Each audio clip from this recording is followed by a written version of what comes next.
Mas aí vamos começar, tá?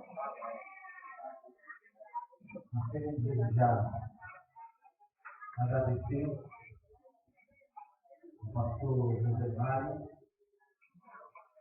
a Jaqueline, que tem uma alegria e honra de tê-los pastoreado, de tê-los mandado ao seminário e de tê-los importado como pastores da igreja. A minha é uma honra muito grande. Eu quero agradecer a ele, não somente pela recepção de sua casa, mas pelo convite. E a ele que agradecimento por relação ao convite, eu estendo também os meus agradecimentos ao conselho dessa igreja, que também permitiu, não sei como se processa aqui, mas com certeza deu aval ao pastor para esse convite. E também essa igreja por nos receber. Que Deus possa abençoar vocês grandemente e poderosamente em nome de Jesus. Muito obrigado. Que Deus abençoe. Agradeço também ao diácono e à diaconisa Antônio Gonçalves e Cleudineide, que também minha esposa e as minhas filhas não puderam vir comigo. Vitória, minha esposa, presidente comunical, que nós estamos hoje lá. E também ensaio com o coral de criança.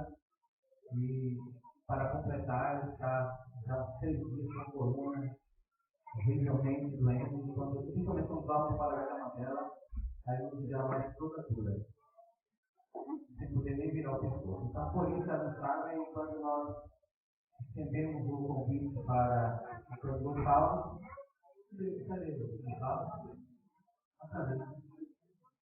só tem que lembrar ele viria conosco, principalmente para fazer companhia na volta hoje, para ele voltar hoje, depois da programação aqui. E é péssimo, eu particularmente odeio viajar sozinho, dirigir sozinho, então é horrível demais. Então, eu agradeço a ele também. Antes mesmo do tempo, eu quero fazer um comentário. Essa música que acabou de ser cantada. Eu amo essa música, eu sou apaixonado por essa música. Tem ideia? Tem uma pasta lá no nosso pendrive, ali no carro, no som. Eu coloquei umas 15 vezes essa música seguida. Quando eu começo a ouvir, ouço umas 15 vezes. Eu amo essa música. No entanto, o fato de eu amá-la não interfere a minha crítica. Por algumas coisas que eu não concordo nessa música. E uma vez que os irmãos cantam, certamente gostam, eu quero fazer esse comentário para que os irmãos observem isso. Há no mínimo uma contradição muito grande nessa canção. Qual, pastor? O que diz a letra? Nada é igual ao seu redor. Tudo que faz, o que fez no seu, o universo se formou. O quê? No seu falar. Isso é teologia pura. Teologia criacionista. Esse não é crente, não é isso? Isso é teologia. Aí onde eu não concordo. Pega a teologia e coloca no mesmo patamar de igualdade com a teoria do Big Bang. Evolucionista. Então, teologia para explicar ou Big Bang para situação. Ou seja, está pegando a teologia que fala de Deus, que apresenta a Deus, que estuda sobretudo, a teologia reformada, que apresenta o Deus vivo, todo-poderoso, soberano, e colocando no mesmo pé de igualdade com a teoria que nega a existência de Deus, a intervenção de Deus no universo. Perceba aí continua dizendo a letra, me ajuda aí. Teologia para explicar ou Big Bang para disfarçar. Eu vou dizer que eu vou lembrar. Pode alguém ter dúvida? Obrigado. ou ninguém para disfarçar. Pode alguém duvidar, sei que é um Deus a me guardar. Olha aí falando sobre esse Deus, falando sobre o caráter desse Deus, a soberania, o poder desse Deus. E eu tão pequeno e tão frágil, querendo sua atenção, no silêncio, contra a resposta então. Aí eu quero, pode passar outra frase tal. De toda a ciência, sabedoria e poder, dá de beber, antes que água da fonte, antes que o mar houvesse, não é isso? Antes que o águia houvesse, ele já era Deus. Se revelou ao Deus. Opa! Olha aí, dizendo que, embora a teologia, embora a ciência não consiga alcançar, aí eu concordo com isso. Nenhuma ciência, nem ontologia consegue alcançar a grandeza e a profundidade desse Deus. Mas Paulo diz que, em Coríntios, que esse Deus se deu a revelar na pessoa do seu Filho. E o Espírito de Deus que habita em nós esquadrinha todas as coisas até as profundezas de Deus. Então Deus se dá a revelar quando Ele quer se revelar a quem Ele quer se revelar. Amém. Entendeu? Embora nós não alcancemos e toda a eternidade vivendo com Deus, nós não conseguiremos explicar e nem alcançar a profundidade de Deus, mas a teologia é importantíssima para que nós compreendamos e segundo esse Deus. Então, a música é muito linda, ela está certa teologicamente, mas há uma contradição quando coloca, primeiramente contradição, quando coloca a teologia no pé de igualdade da teoria evolucionista ou Big Bang. Ela erra, a letra da música erra quando faz isso, e quando se contradiz, quando ao mesmo tempo diz que Deus se revelou ao Deus, ela diz, Deus, ninguém consegue explicar Deus e ninguém consegue ter a revelação de Deus. Tem sim, Deus se revela ao Deus. Amém? Só para fazer conquistar.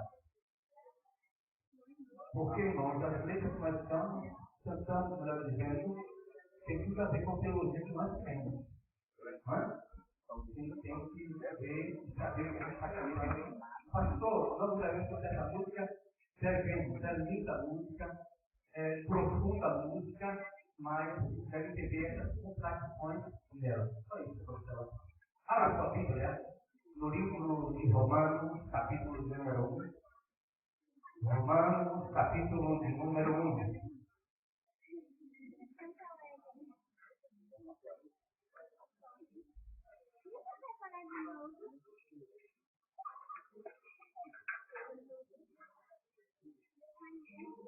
Abriu o capítulo 1 de Romanos.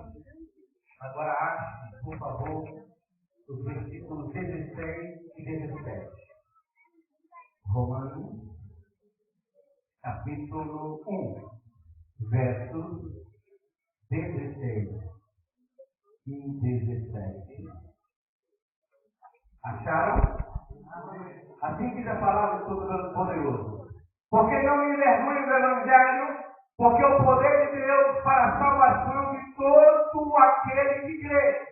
Primeiro do judeu, também do grego, visto que a justiça de Deus se revela no Evangelho de fé em fé, como está escrito, o justo viverá pela fé. Deus, aplica a tua palavra em nosso coração. Nós te pedimos encarecidamente, no nome do Senhor Jesus Cristo. Amém. Glória a Deus. Meus queridos irmãos, nós falávamos ontem, justamente nesse texto, e falávamos porque, ou as razões pelas quais nós devemos pregar esse Evangelho. Nós falávamos sobre isso e percebemos que Paulo prega esse Evangelho e instrui a igreja também a pregar. E nós aprendemos também nessa manhã que Jesus nos chamou, nos libertou para esse Evangelho e instituiu a igreja autoridade para pregar esse evangelho e capacitação no Espírito para pregá-lo. E agora Paulo, depois de dizer que ele foi separado para o evangelho, depois de dizer que, na verdade, ele é defensor desse evangelho, e ainda Paulo agora vai dizer que ele não se envergonha do evangelho. Mas não somente isso, ele diz, olha, esse evangelho é minha glória, esse evangelho é minha alegria, e eu não tenho motivo nenhum para me envergonhar dele. Eu não tenho motivo nenhum para deixar de pregá-lo e de vivê-lo. Ele é a minha glória, e eu não somente não me envergonho do evangelho, como também não posso ser, não devo ser uma vergonha para esse evangelho, com as minhas atitudes. O texto que nós lemos então, Paulo vai dizer, olha, eu não me envergonho do evangelho, mas ele não somente declara isso, mas ele vai dizer exatamente o porquê que ele não se envergonha. Por que ele não se envergonha do evangelho? Por que Paulo não se envergonha do evangelho? E ele vai explicar isso, sobre isso que nós queremos falar nessa noite. Porque não nos envergonhamos do evangelho. Temos aprendido que esse evangelho é Cristo Jesus, o evangelho que chega para nós e nos mostra o quão equivocado nós estamos, o quão pecadores nós somos, o quão vil nós somos, mas ao mesmo tempo, esse Deus maravilhoso, glorioso, esse Deus cheio de amor e misericórdia, olha para nós e vemos totalmente impotentes, incapazes de fazer qualquer coisa para sermos salvos. Nós não temos nada de fazer, nós não temos nenhuma condição, nós não temos nenhuma ação que possamos fazer para nos livrar do inferno, da condenação. Nós estamos totalmente combinados ao inferno, mas Deus providencia. E quando nós olhamos para Cristo, quando nós olhamos para as boas obras de Deus, quando nós olhamos para o Evangelho do Senhor Jesus Cristo, nós temos a esperança de que esse Deus amoroso foi capaz de entregar o seu único Filho para que nós, ao olharmos para Jesus, não somente vejamos a nossa condição, mas vejamos também o amor de Deus revelado. E em Jesus nós podemos ser salvos. Essa é a boa nova. E por que nós não devemos nos envergonhar e nem ter vergonha do Evangelho? Paulo dá logo a sua resposta. Porque é o poder de Deus. Versículo 16. Eu não me envergonho desse Evangelho. Eu não me envergonho de Jesus. Eu não me envergonho da cruz. Tem até um hino que a gente canta no nosso lar, número 20. Né? Levarei eu a mensagem da cruz. Olha a letra desse hino.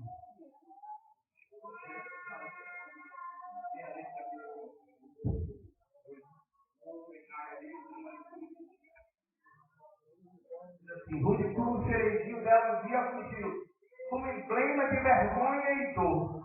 Mas contempla essa cruz, porque nela Jesus deu a vida por mim, pecador. Eu amo a mensagem da cruz. Se morrer, eu vou proclamar. Levarei eu também minha cruz, até por uma coroa trocada. Desde a glória do céu, do Cordeiro de Deus, ao Calvário humilhante baixou. Essa cruz é para mim atrativa e sensível, porque nela Jesus nos salvou. Nessa cruz padeceu e por mim já morreu. Meu Jesus, para dar-me o perdão, eu me alegro na cruz, ela vem graça e luz para a minha santificação. Eu, assim como Jesus, a vergonha da cruz, quero sempre levar e sofrer, Cristo vem me buscar, e com ele no lar, com a paz da glória e de Deus. Então a cruz, no Evangelho de Jesus, mostra mesmo que a minha vergonha, mostra a minha condenação, mostra o Evangelho da cruz, o Evangelho de Cristo, mostra a minha real condição. E se não fosse Jesus, se Jesus não tivesse se entregado, se Jesus não tivesse morrido e ressuscitado, eu pecado, mas Cristo me salvou. E eu tenho orgulho, eu tenho alegria, eu tenho a glória, e eu não me vergonho desse evangelho, dessa cruz, dessa mensagem, desse sacrifício que me libertou de todo o pecado. E Paulo diz, sabe por que eu não me vergonho da cruz? Sabe por que eu não me vergonho da salvação? Sabe por que eu não me vergonho do poder de Deus? Não me vergonho do evangelho? Porque é o poder de Deus para a salvação de todo aquele que crê. E quando Paulo fala, porque ele é o poder de Deus, Paulo sabe exatamente o que está falando. Paulo sabe quem ele tinha sido. Paulo sabe quem ele era. E quando a gente está lendo esse texto, quando a gente observa Paulo diz, olha, eu não me vergonho do evangelho, porque o poder de Deus está dizendo, olha, eu sou judeu, eu sou fariseu, e eu era um homem zeloso da lei, e eu observava todas as obras da lei. Eu olhava e vigiava cada item, cada vírgula para cumpri-la. Porque eu entendia que se eu cumprisse toda a lei, eu entendia que se eu observasse toda a lei, eu estava, então, divertido e garantindo a minha salvação. E nesse meu zelo desenfreado e louco, cheio de autoridade e de arrogância, quando eu vi um homem pregando o evangelho e falando de Cristo e sua ressurreição, eu fiquei muito alegre quando a multidão pegou pedras e matou aquele homem. E eu me empolguei, eu gostei tanto de ver aquilo. E eu fui até as autoridades nossos eclesiásticas. Eu fui ao Sinédrio como membro que eu era, incorrigível,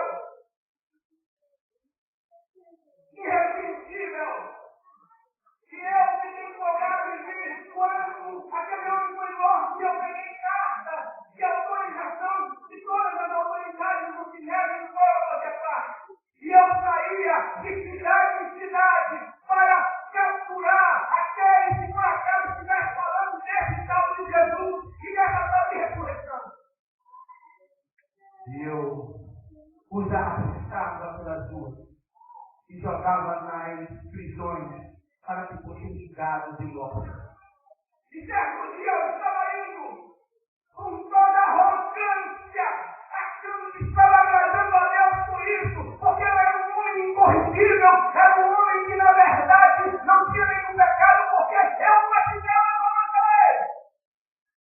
Eu confiava na minha autoridade, no meu conhecimento. E quando eu estava indo a Damasco, de repente uma luz que irradiava todo lugar brilhou, e eu caí, e de repente eu ouvi uma voz dizendo, Saulo, Saulo, por que me persegues? E eu vi ali toda a minha miséria, eu vi ali o quão equivocado, o quão errado, e o quão pecador miserável eu era. Eu senti que naquele momento, eu com os meus pecados, eu com minhas atitudes, eu com minha arrogância, eu com toda a celebração e a observância da lei, eu caí por terra, mas muito mais do que isso, eu sentia que estava indo para o inferno com tudo aquilo que eu tinha. E aquela voz bradou, por que tu me persegues? E eu disse, quem é tu, Senhor? E aquela voz suave, mas ao mesmo tempo penetrante até a minha alma. Aquela voz que era perturbadora, mas ao mesmo tempo fazia uma paz que nunca senti na minha vida. Aquela voz que era perturbadora, desconhecida, mas cheia de autoridade, que penetrava não somente nos meus ouvidos, mas na minha própria alma. Aquela alma diz, eu sou Jesus, a quem tu persegues. Tu é para te recalcitrar contra os aviões. E naquele dia, eu conheci o Evangelho. Eu vi o Evangelho de Deus. E Ele me separou para pregar esse Evangelho a todas as gentes, sem distinção nenhuma, sem raça, nem cor, e nem posição social. Eu fui chamado para pregar esse Evangelho, porque esse poder foi capaz de transformar a minha vida. E aquele homem cruel, aquele homem que não aceitava detalhes, quem agora estava em terra, e agora de repente começa a ter experiência com Deus. Deus transformou completamente a minha vida. E não pense que eu saí dali já pegando o evangelho, não. Eu fui, fiquei cego por alguns dias, até que Deus me enviou um dos seus simples céus para orar por mim. E não pense que dali eu saí para pegar o evangelho, não. Eu fiquei 10 anos no deserto, sendo tratado por Deus. E Deus me mostrou o quanto vale a pena sofrer por causa do evangelho. Esse poder jogou por terra, mas ao mesmo tempo que jogou por terra, esse poder me levantou e transformou totalmente a minha vida. Aquele homem cruel, aquele homem persistente, aquele homem cheio de orgulho e arrogante, agora está disposto a ouvir tudo. Esse homem agora está disposto a sofrer, a ser espancado, a ser deixado como morto fora da cidade, porque para esse evangelho, Jesus transformou, o poder de Deus transforma a vida dos mais ricos dos homens. Eu não me envergonho do evangelho, porque ele é o poder que transformou o meu caráter. Eu não me envergonho desse evangelho, porque ele é o poder que transformou a minha vida. Eu não me envergonho do evangelho, porque somente pelo evangelho, pelo poder de Deus, é que Deus pode pegar o mais superado dos homens da terra e transformar em um santo homem de Deus. Por isso eu não me envergonho do evangelho, porque o poder que transforma o caráter, transforma o ambiente, transforma até a fisionomia do cidadão. Eu me lembro que quando eu me converti muito jovem, adolescente, na verdade, com 16 anos de idade. Me converti, eu sempre fui um menino muito problemático. Tinha algumas experiências lá, adquiridas por meu pai, que vieram do candomblé. Noutra oportunidade, eu como testemunho, mas eu quero contar só sobre isso, que Deus faz na vida. Que muda até o semblante da Escritura. Eu era totalmente deprimido. Algumas vezes o diabo colocava no meu coração um ódio horrível pela minha mãe. E permitia um dia os crentes virem na minha casa orar por mim quando eu estava deprimido.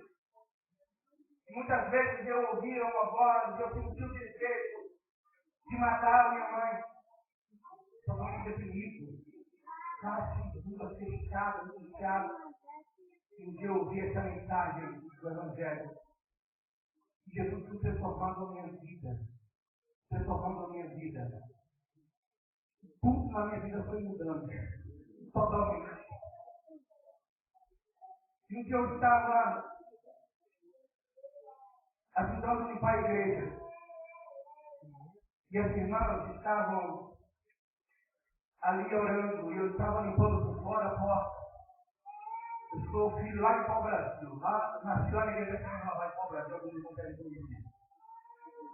O filho do pastor Elione. E quando eu limpava o vidro daquela igreja, eu gostava de estar no templo, fazendo tudo para a limpeza do templo, programando, preparando tudo para o culto da noite.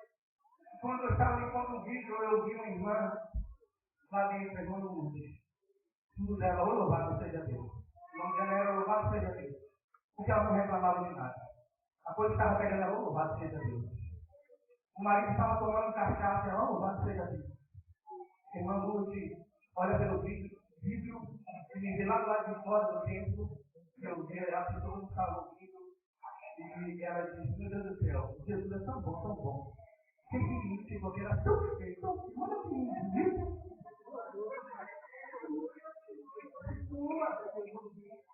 Esse evangelho está parecendo somente no interior. Mas essa mudança, essa transformação precisa ser exteriorizada também. As pessoas às vezes dizem, olha, porque Deus não quer coração, Deus não quer coração, oh, Deus não quer coração, Deus na verdade, aliás, quer coração.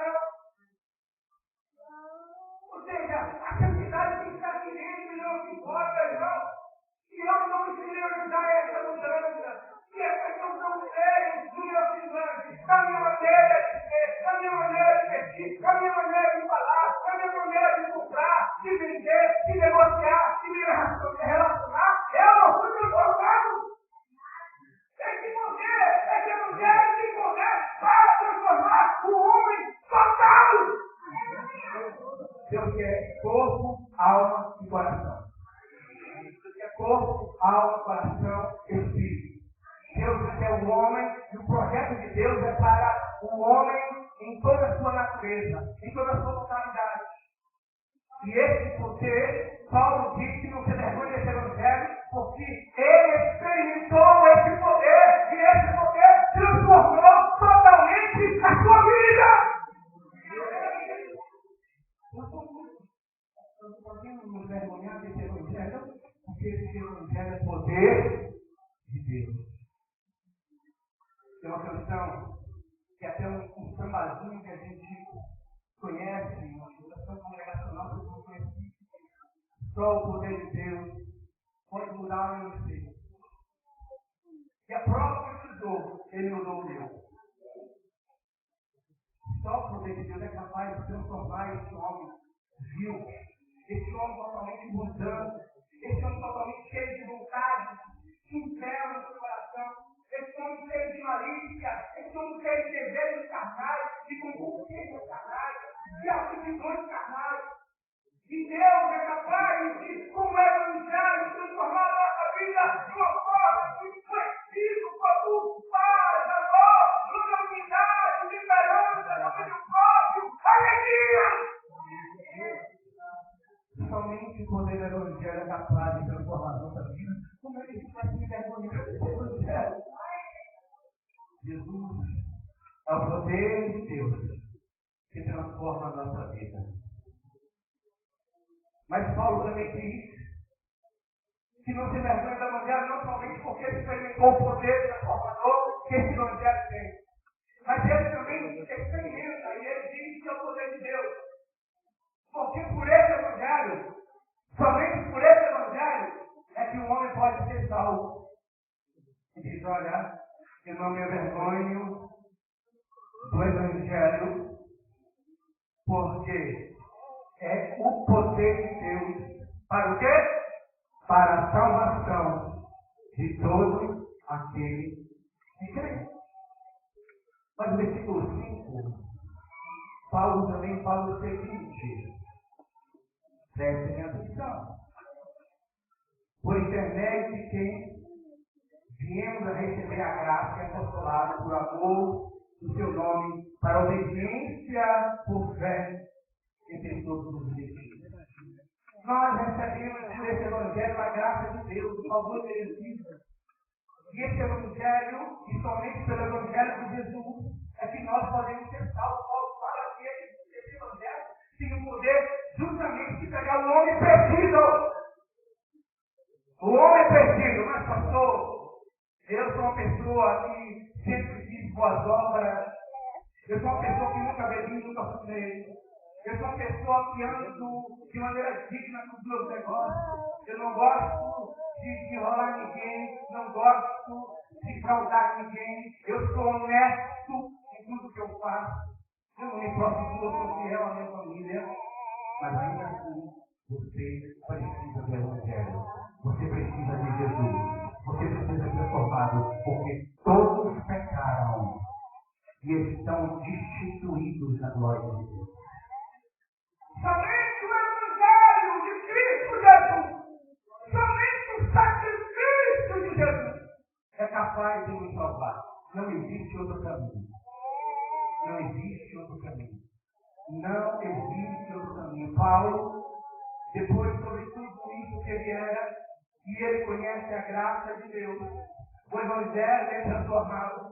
Ele chega a certo dia e serve a igreja. Ele diz, olha, irmão, eu quero falar uma coisa para vocês. Que quando eu fui estar com vocês, quando eu fui falar para vocês, quando eu fui pregar para vocês, quando eu fui testemunhar para vocês, eu não fui com sabedoria, de ciência, de conhecimento humano. Eu me propunha somente pregar entre vocês o evangelho de Cristo e ele crucificado. Mas Paulo pega toda aquele conhecimento, toda aquela cultura, toda aquela carga cultural que ele tinha, ele diz-se, então, totalmente conhecedor de todos os preceitos da lei. Ele antes era totalmente defensor dos preceitos da lei, das obras que justificavam a salvação pelas obras da lei, pelas boas obras. E Paulo fala disso, todo aquele conhecimento, toda aquela cultura, toda aquela carga que eu depositava, toda a minha arrogância, hoje eu considero tudo aquilo como sério. Como ser? Eu não propunha saber outro assunto de vocês, senão o Cristo glorioso, o Cristo poderoso. Somente Jesus Cristo salva.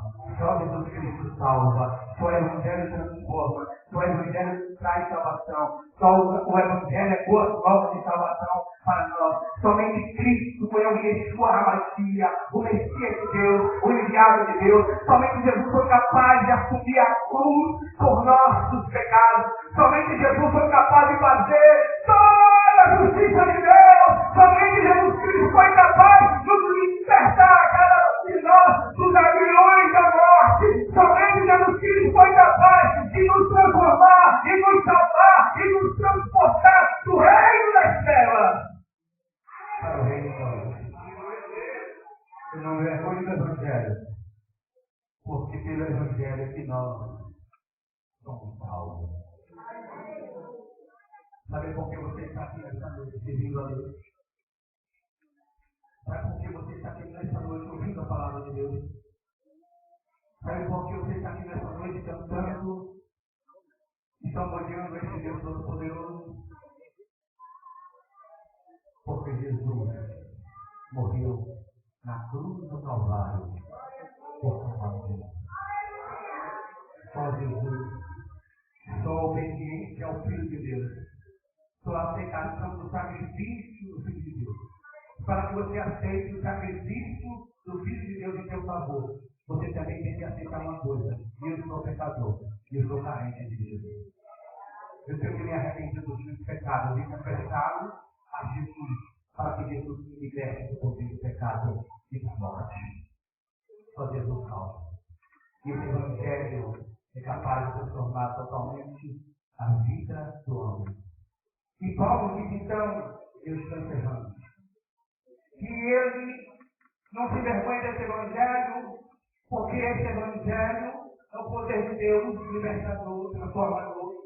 É esse Evangelho capaz de salvar o homem. E Paulo diz ainda porque ele não se envergonha desse Evangelho do versículo 17. Porque por ele, porque pelo Evangelho, visto que a justiça de Deus se revela no Evangelho de fé em fé. Como está escrito, o justo viverá da fé. Mas essa declaração é maravilhosa, porque Paulo fala, olha, esse Evangelho, a revelação desse Evangelho, ela é poderosa, não somente porque eu não me vergonho por isso, não somente porque ela foi capaz de me transformar, não somente porque esse Evangelho foi capaz de mudar a minha vida e aquela outra vida, até as prioridades, mas porque esse Evangelho revela a toda a humanidade toda a justiça de Deus. Presta atenção, porque Paulo, a partir daqui, vai explicar a justificação pela fé no sacrifício de Jesus. Jesus olha para as nossas condições. Jesus olha para a humanidade e vê que está cambaleando como bêbado. Olha para a humanidade e vê que todas as suas ações, todas as suas boas intenções não passam de boas intenções. E que nenhuma ação que nós façamos, que nenhuma atitude, nenhum poder nosso, nenhuma ação nossa é capaz de nos livrar da justiça de Deus, ou do juízo de Deus. Todos os pecados são destituídos. E agora a Bíblia diz que ao homem está ordenado a morrer uma Depois disso, juízo final. E o juízo de Deus virá sobre toda a terra, sobre todos os pecadores. Mas Jesus entra no cenário. O próprio Deus diz em sua palavra que Ele estava em Cristo reconciliando o mundo consigo mesmo, a humanidade consigo mesmo. Deus estava em Cristo, pegando a mão do homem que se separou de Deus. A mão de Cristo, ou Cristo, faz esse papel intermediário e normalmente coloca o homem em comunhão com Deus pelo sacrifício, pelo novo e vivo caminho do sacrifício de Deus. E quando Jesus dá o último prato, ele mostra na cruz do Calvário, ele diz: está consumado, está feito, está feito. E Deus pega esse sacrifício de Jesus na cruz do Calvário. Olha para a nossa capacidade de ser salvo. Olha para a nossa capacidade de ser salvo. E Deus pega o sangue de Jesus. Deus pega o sacrifício de Jesus. E chega na nossa conta e coloca. E nós somos justificados no sacrifício de Jesus. Nós somos justificados. Deus atribui a nós toda a justiça que Jesus faz.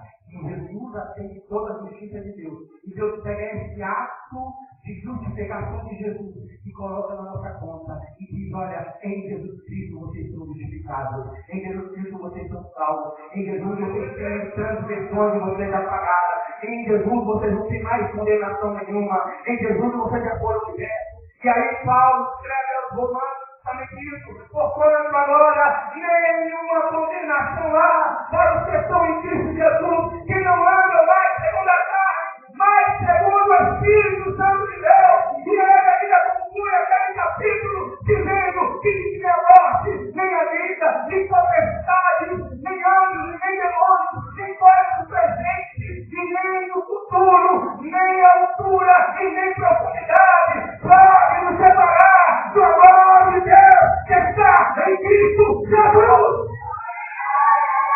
Nós somos justificados por esse evangelho. Deus revela toda a sua justiça, estende toda a sua justiça, e toda a lei é cumprida em Cristo. E nós só precisamos entender que o Espírito Santo habita em nós e ele nos convence, primeiramente, que somos pecadores. Precisamos nos arrepender e precisamos nos juntar aos pés de Jesus.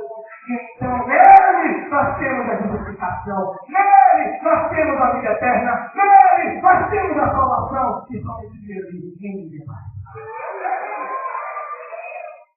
No Evangelho de Jesus, Deus revela toda a sua justiça.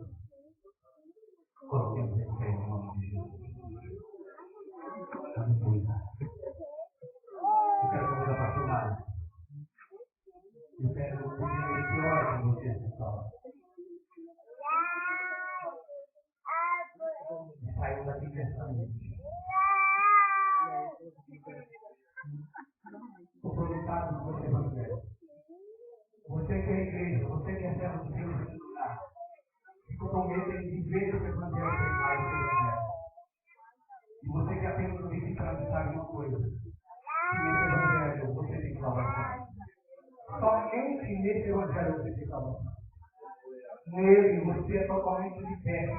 Não pense que você, com seus esforços pessoais, vai conseguir se libertar e ser salvo. Não vai.